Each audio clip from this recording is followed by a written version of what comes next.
Il y a des noms comme ça, des noms qui deviennent des mythes, gravés pas seulement dans la mémoire des gens, mais carrément dans le paysage. Aujourd'hui, on va s'intéresser à l'un d'eux, François Susski, une figure qui est devenue une véritable légende moderne en Guyane. Allez, c'est parti, on plonge dans cette histoire incroyable. Pour vraiment piger le personnage, il faut d'abord regarder le décor. Ça, c'est un des paysages les plus dingues de Guyane, un lieu qui est intimement, mais alors vraiment intimement, lié à son nom et à son histoire. Et attention, ce n'est pas juste une impression. Ceux qui connaissaient son monde, celui de l'aviation, le disent sans hésiter. Pour eux, c'était clair et net. Susski, c'était une légende. Bon, alors qui était vraiment ce François Susski? Commençons par le début, parce qu'il a forgé sa réputation, son identité de pilote, et pas n'importe lequel. Son histoire commence très loin de la jungle amazonienne. Il naît en Tchécoslovaquie et débarque en Guyane en 1951. Mais pas pour voler, non, pour être technicien vétérinaire. Sauf que voilà, le ciel l'appelle. Et il va y répondre pendant plus de 40 ans. Et c'est lui-même qui le dit le mieux. Ces acrobaties, c'était pas pour frimer, c'était une pure question de survie. Une nécessité dans un environnement qui ne pardonne rien. Il fallait bien aller là où personne d'autre n'osait aller. Pour bien saisir son importance, il faut comprendre le défi monumental qu'il a relevé.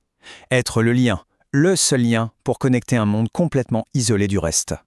Essayez d'imaginer, un instant, pas de route, ou presque, juste cette mer verte à perte de vue. Dans ces mondes-là, l'avion, ce n'est pas un luxe, c'est la seule autoroute possible, c'est tout.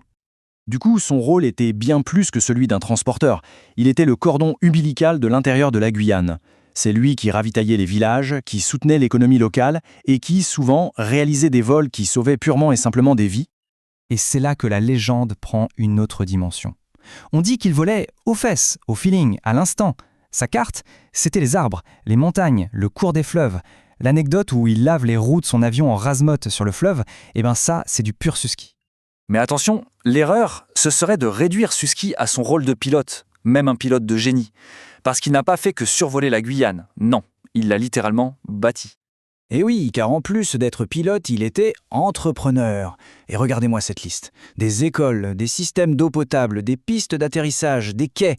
Il a vraiment dessiné les contours de la Guyane moderne, ce qui lui a valu ce surnom incroyable, l'homme qui dessinait la Guyane. Derrière le héros, évidemment, il y avait un homme avec un sacré caractère. Ce petit conseil, donné à son biographe, résume bien le personnage. Un accueil un peu froid, c'était sa façon de tester les gens. Si ça passait, alors tout devenait possible. Allez, on continue de creuser et on va découvrir une facette de Susski beaucoup moins connue. Quelque chose qui contraste totalement avec son image de baroudeur. Regardez bien, on est chez lui. Et sur les murs, ce ne sont pas des photos d'avions ou des cartes. Non, ce sont ses propres tableaux. Des murs entiers recouverts de ses peintures. En fait, la peinture, c'était bien plus qu'un passe-temps. C'était la suite logique de ses vols. C'était sa manière à lui de poser sur une toile toute la beauté sauvage qu'il était l'un des très rares à pouvoir admirer comme ça, tous les jours, vu du ciel. Et tout ça, ça nous amène au point culminant de son histoire. La façon dont son héritage a dépassé la simple mémoire pour s'inscrire physiquement dans la roche, sur les cartes.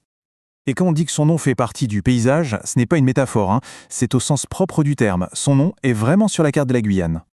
Ce rocher massif, là, qui sort de la canopée, ça vous dit quelque chose? On l'a vu tout au début. Eh bien voilà, c'est la roche Susski. Mais alors, pourquoi porte-t-elle son nom? La raison, elle est juste dingue. C'est parce que c'est lui, depuis son avion, qui a repéré sur cette paroi les toutes premières et les seules peintures amérindiennes jamais découvertes en Guyane. Une découverte historique majeure.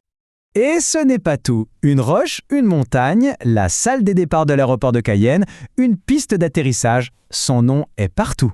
C'est un hommage permanent à l'homme qui a tant donné à ce territoire.